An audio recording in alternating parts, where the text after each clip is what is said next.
ਵਾਹਿਗੁਰੂ।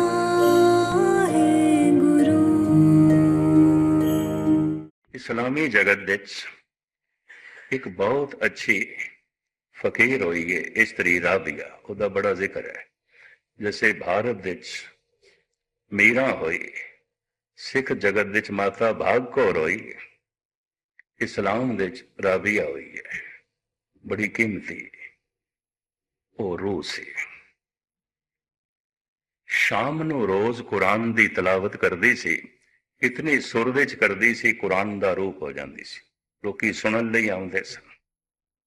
ਸ਼ਾਮ ਨੂੰ ਸੂਰਜ ਗਰੂਬ ਹੋ ਜਾਏ, ਇਸ਼ਾ ਦੀ ਨਮਾਜ਼ ਤੋਂ ਬਾਅਦ ਉਹ ਤਲਾਵਤ ਕਰਦੀ ਸੀ, ਪਾਠ ਕਰਦੀ ਸੀ। ਤੇ ਪਾਠ ਕਰਨ ਦਾ ਉਸਦਾ ਐਸਾ ਢੰਗ ਕੁਰਾਨ ਦਾ ਰੂਪ ਹੋ ਜਾਂਦੀ ਸੀ। ਕੁਰਾਨ ਨੂੰ ਪੜ੍ਹਦਿਆਂ ਪੜ੍ਹਦਿਆਂ ਕੁਰਾਨ ਦਾ ਰੂਪ। ਇਸ ਵਾਸਤੇ ਮੈਂ ਅਕਸਰ ਅਰਜ਼ ਕਰਨਾ ਹੁੰਦਾ, ਬਾਣੀ ਜਪਦਿਆਂ ਜਪਦਿਆਂ ਮਨੁੱਖ ਬਾਣੀ ਦਾ ਰੂਪ ਨਹੀਂ ਹੋਇਆ ਜਿਤਨੇ ਚਿਰ ਤੱਕ, ਉਤਨੇ ਚਿਰ ਤੱਕ ਦਵੈਤ ਬਣੀ ਰਹੇਗੀ, ਦੂਰੀ ਬਣੀ ਰਹੇਗੀ। ਔਰ ਜਿਸ ਦਿਨ ਬਾਣੀ 'ਚ ਮਨੁੱਖ ਦਾ ਧਿਆਨ ਲੀਨ ਆਉਂਦਾ ਹੈ, ਉਹਦੇ ਸਾਰੇ ਵਿਵਹਾਰ ਵਿੱਚ ਗੁਰਬਾਣੀ ਟਪਕਦੀ ਹੈ, ਝਲਕਦੀ। ਗੀਤਾ ਦਾ ਪਾਠ ਤੇ ਕਰਦਾ ਪਿਆ, ਵਿਵਹਾਰ ਵਿੱਚ ਗੀਤਾ ਨਹੀਂ ਹੈ। ਗੁਰਬਾਣੀ ਦਾ ਪਾਠ ਤੇ ਕਰਦਾ ਪਿਆ, ਵਿਵਹਾਰ ਵਿੱਚ ਤੇ ਦੁਸ਼ਟਪਣਾ ਪ੍ਰਗਟ ਪਿਆ ਹੁੰਦਾ ਹੈ।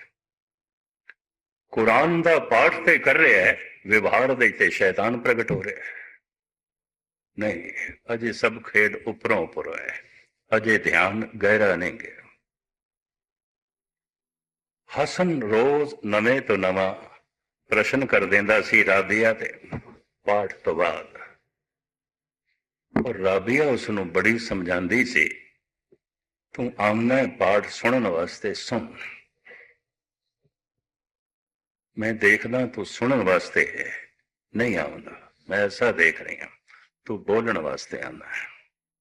ਤੂੰ ਤਰਕ ਇਕੱਠੀ ਕਰਦਾ ਹੈ, ਬੋਲਣ ਵਾਸਤੇ ਆਉਂਦਾ ਹੈ, ਸੁਣਦਾ ਨਹੀਂ। ਸੁਣੇ ਤਾਂ ਧਿਆਨ ਥੋੜਾ ਗਹਿਰਾ ਜਾਵੇ। ਲੇਕਿਨ ਇਹ ਗੱਲ ਹਸਨ ਦੀ ਪਕੜ ਵਿੱਚ ਨਹੀਂ ਆਉਂਦੀ ਸੀ। ਉਹਨੇ ਪ੍ਰਤੱਖ ਪ੍ਰਮਾਣ ਦੇ ਰਾਹੀਂ ਸਮਝਾਉਣ ਦਾ ਯਤਨ ਕੀਤਾ। ਇੱਕ ਦਿਨ ਪਾਠ ਦਾ ਟਾਈਮ ਤੇ ਹੋ ਗਿਆ ਸੀ, ਪਰ ਇਸਨੇ ਪਾਠ ਨਹੀਂ ਆਰੰਭ ਕੀਤਾ।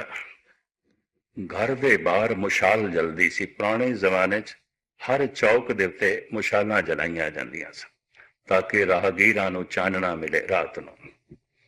ਮੈਂ ਕੰਧਾਰ ਤੇ ਗਜ਼ਨੀ ਵਿੱਚ ਵੀ ਮੁਸ਼ਾਲਾਂ ਜਲਦੀਆਂ ਹੋਈਆਂ ਦੇਖੀਆਂ ਸਨ, ਗਾਲਬਨ ਸਨ 60 ਵਿੱਚ।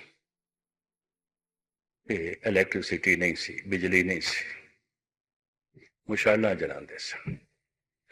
ਮੈਂ ਗੁਰਦੁਆਰੇ 'ਚ ਵੀ ਗਜ਼ਨੀ 'ਚ ਮੁਸ਼ਾਲ ਜਲਦੀ ਹੋਈ ਦੇਖੀ ਸੀ, ਮੁਸ਼ਾਲ ਹੀ ਜਲਾਉਂਦੇ ਸਨ। ਚੌਕ ਤੇ ਘਰ ਸੀ ਰਾਬੀਆ ਦਾ, ਤੇ ਚੌਕ ਦੇ ਉੱਤੇ ਮਸ਼ਾਲ 'ਚ ਮਸ਼ਾਲ ਜਲਾ ਕੇ ਚਲਾ ਗਿਆ ਸੀ। ਇਹ ਮਸ਼ਾਲ ਦੀ ਰੋਸ਼ਨੀ ਦੇ ਵਿੱਚ ਕੁਝ ਲੱਭ ਰਹੀ ਸੀ। ਇਤਨੇ 'ਚ ਹਸਨ ਆ ਗਿਆ।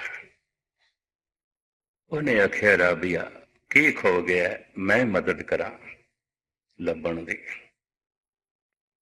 ਕੀ ਗੁਆਚ ਗਿਆ, ਕੀ ਲੱਭ ਰਹੀ ਹੈ?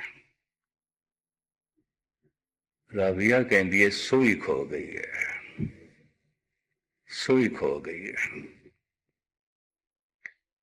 ਹਸਨ ਕਹਿੰਦਾ, ਅੰਦਾਜ਼ਾ ਹੈ ਕਿੱਥੇ ਖੋਈ ਹੈ? ਕਹਿਣ ਲੱਗੀ, ਘਰ ਦੇ ਕਮਰੇ 'ਚ ਖੋਈ ਹੈ, ਕੋਠੇ 'ਚ। ਖਿੜਖਿੜਾ ਕੇ ਹਸਨ ਹੱਸ ਪਿਆ।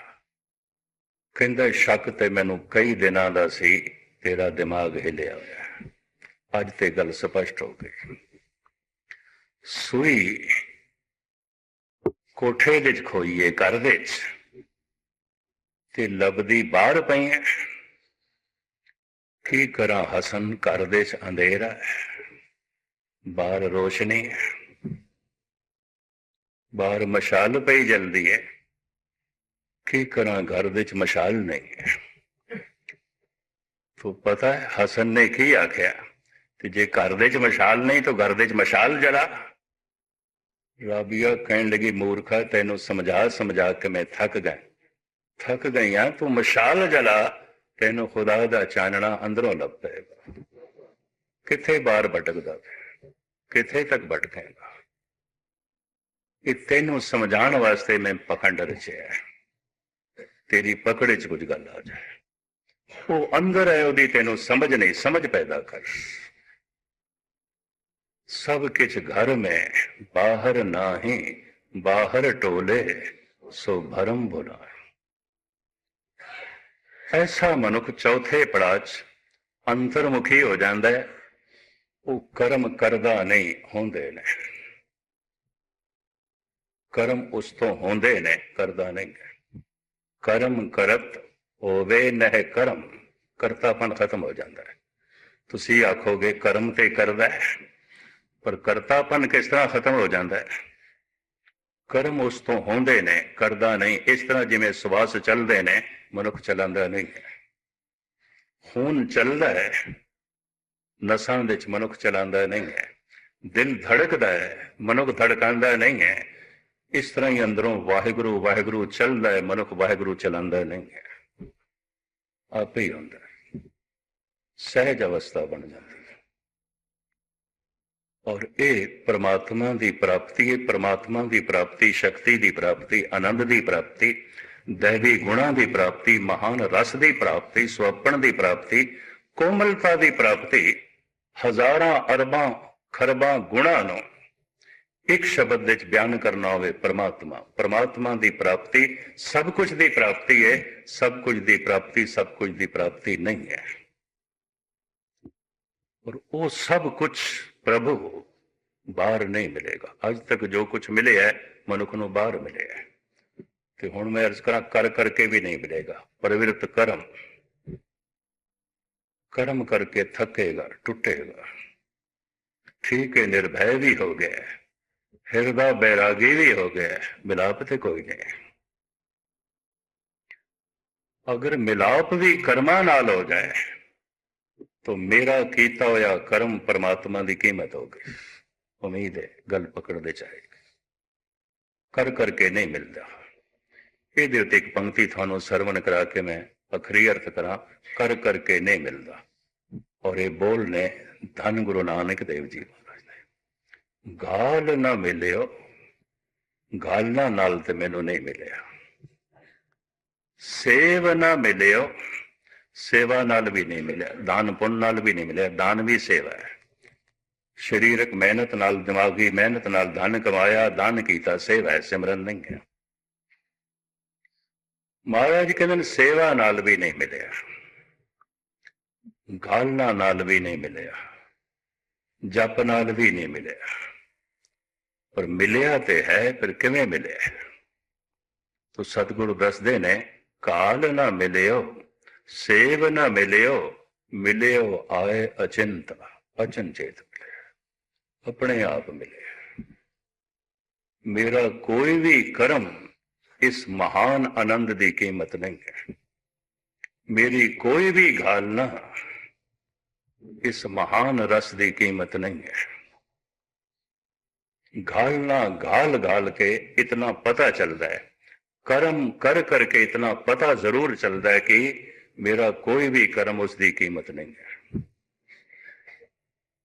मेरे कोई भी कर्म का ये आनंद फल नहीं है। लेकिन कर्म कीते बिना ये समझ नहीं आती कि कर करके नहीं मिलता, निष्कर्म होके मिलता है। हथ पैर नाल कर्म करदियां नहीं मिलता, मानसिक कर्म नाल भी नहीं मिलता, निष्कर्म नाल मिलता है। मन नूं निष्कर्म करना है, कोई विचार ना चलन, विचार रुक जान। जैसे विचार शांत होंदे ने, निरंकार प्रगट हो जाता है। किसे नु कहा सुन समाद, अनहद तैनाद, कहन ना जाई अचरज बिस्माद। उन्होंने सुन समाद आखे। विचार भी नहीं चलते पे, कोई शरीरक कर्म भी नहीं, कोई मानसिक कर्म भी नहीं, परमात्मा ही परमात्मा। ऐसी हालत विच वो जो कुछ करदा है, करदा नहीं, उस तो होंदा है। और ये हालत अंदरों लभदी है।